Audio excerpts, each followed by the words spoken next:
Yo, we'll talk about when they caught me with that pound of weed, yo. Now, this story takes place in 2006, yo. Now, if y'all familiar with the story that I talk about, when I talk about when my mother put me out the house, when my father passed, right? When we got finished burying my father, right? My mother puts me out the house. She gets fed up with me, yo. Like, I've been smoking weed in the house. Let me see. I had already been to prison before and shit, in and out of jail. Girls in and out the house. I'm smoking weed, ain't following the rules. I'm already kicked out of school or whatever the case may be. I'm a low life. I'm a high school dropout, making wrong decisions in life. My brother already graduated from school, then went off in the army, then did something with himself. I'm still around the house. I'm stealing money from my mother, stealing money from my father. So I'm a low life, black sheep of the family. I'm just an outcast. You get what I'm saying? So I'm 24 years of age. So I had already went to prison when I was 23. You get what I'm saying? So now I'm 24. My father passed and shit. Um, like what? Like 4 months after I get out of prison and shit. My first bid. This is my first bid. So my father passed and shit. Right after I get out of prison and shit, right? So my mother puts me out the house. Right after the day that my father, the day that we bury my father, we gets back home and like the funeral home comes and collect the stuff, from like the chairs and the arrangements and shit like that. And when they leaves, my mother tells me like, "Yo, you got to go. You been here long enough." I felt like the reason why you was here was because of your father. Now your father is no longer here. Now you got to go. Now I was the type, I was rebellious my whole life. You get what I'm saying?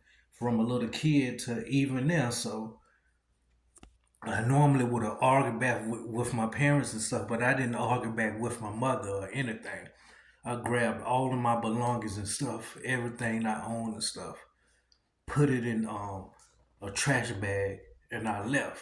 So now I'm just out there in the streets. I'm homeless. I ain't got nowhere to go. I'm too ashamed to let people know, like, yo, I need somewhere to stay, man. My mother put me out the house. So I'm too ashamed to let people know, like, yo, I need somewhere to stay. So I'm living in abandoned houses. Now, this is in January, the same month that we in now, which is January. Now, snow, goddamn, frigid weather out there now. So I'm sleeping in abandoned houses now with no walls and shit. So whatever I can cover up with for the night, I'm covering up with. You get what I'm saying?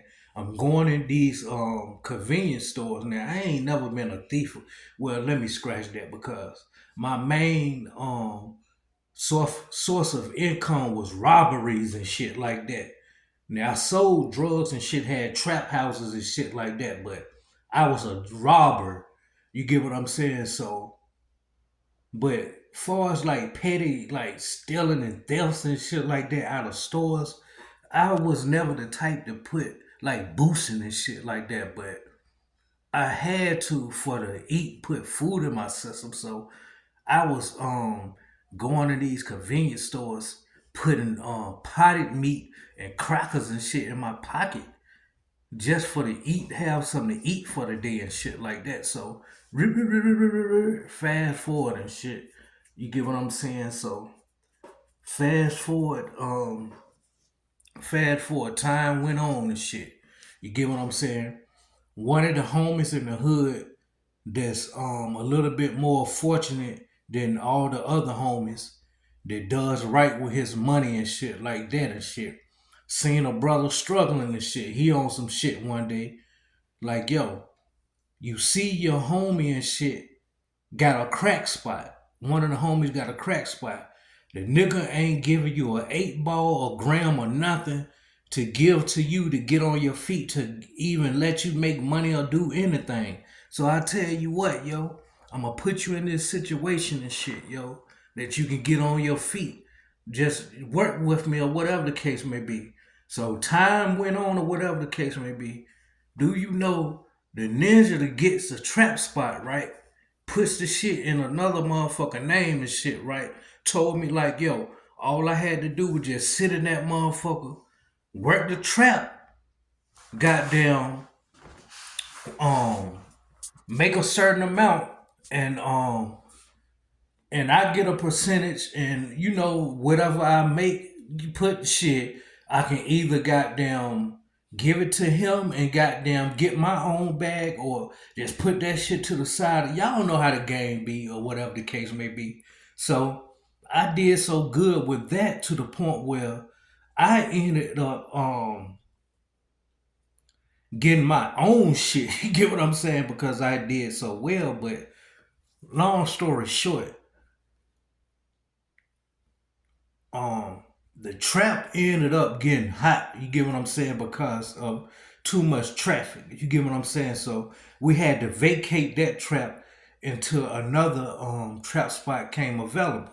So another homie had a little crack spot that he didn't frequent like that. He had a house with his girl and shit that he go to every day and lay his head at. And a nigga got a trap spot where he just come do his thing and make his money, but he go home to his girl at night. It was one of those type of cribs and shit. So he let me go there and do, lay my head there and shit. But during this time and shit, this girl and her mother was also letting me goddamn pillage at their house. You get what I'm saying? So during that time I was homeless and shit, I was also staying there as well. So remember I told y'all the trap spot had got a little hot and shit. So I was taking the damn weed and shit and stashing that shit at the crack house that one of the other homies had. So I had a little routine and shit. Like, yo, I used to try to, how you stay in a neighborhood where like you got like at least 20 homies and everybody is like money getting niggas and shit. And they racing their cars every day. Like ain't nobody trying to let this motherfucker eat. Everybody is money hungry. You get what I'm saying? So the first motherfucker to get the sale that's who get the money. You get what I'm saying? So ain't nobody trying to wait for this motherfucker to get the sale. Whoever see the sale, they run into the car. So that's how it was. So I'm on some shit like the early bird gets the worm. So I'm on some shit like, yo, I'm gonna stash my goddamn weed and I'm gonna just have me goddamn three little bags of weed in my hand and shit. You get what I'm saying? So that's what I did. So in case like somebody woke up in the hood and shit and want like a nick or a dime or something, I can already have it hands on versus me having to go in the trash can and fuck around with the little pound or whatever the case may be, because that's what I did. Like I had the pound of weed with me. I had that shit stashed, but I had like three little bags on me. In case somebody pop up, I could be like wham wham and give it to them, and they can go on and kick rocks or whatever the case may be. So this particular morning and shit, it had everything planned. I'm gonna beat everybody to the hood, which I'm gonna hit the scene like 9 o'clock in the morning. Everybody normally hit the hood about 11 or 12 o'clock in the morning. I mean, 11 o'clock in the morning, 12 o'clock lunchtime. You get what I'm saying? So this particular chick in the hood and shit wasn't familiar with my face or wasn't familiar with the person that she seen on side of this trap house or whatever. So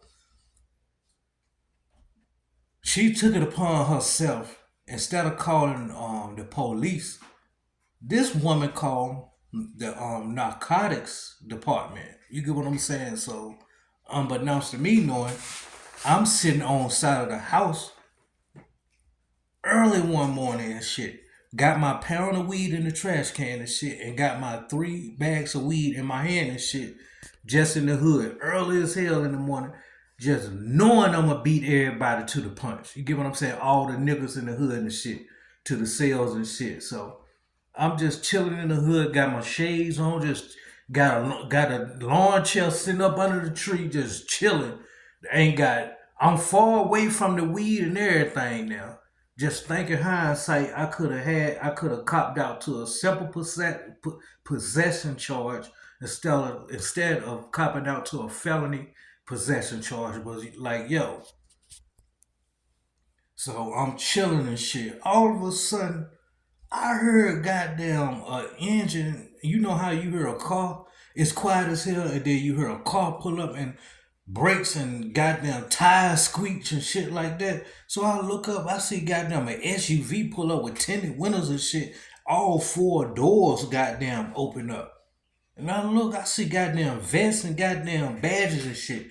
I'm like, oh my god, it's like the element of surprise. It's like we be watching these shows and shit, and then we be on some shit like, why the fuck motherfucker ain't run and shit?